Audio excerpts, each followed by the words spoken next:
Creating a dataset involves gathering and organizing data for analysis, machine learning, or research purposes. Here's a concise guide. Define objectives. Clearly define the purpose of your dataset. Know what kind of data you need and why you're collecting it.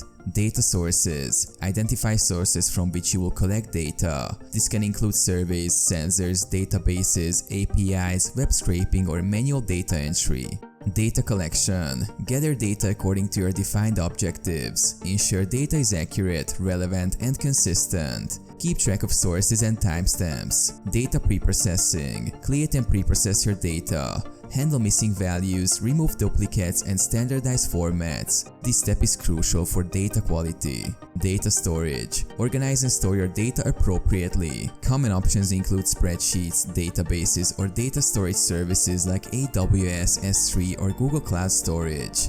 Data annotation. For machine learning datasets, consider annotating data with labels or categories. This is essential for supervised learning.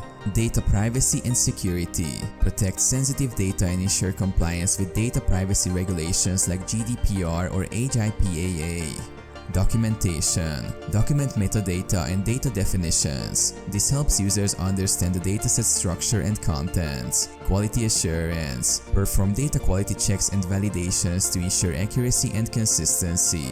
Version control. Implement version control to track changes and updates to the dataset. Data sharing. Share your dataset with others for research or analysis. Consider using data sharing platforms or repositories. Maintenance. Regularly update and maintain your dataset as new data becomes available or as data evolves.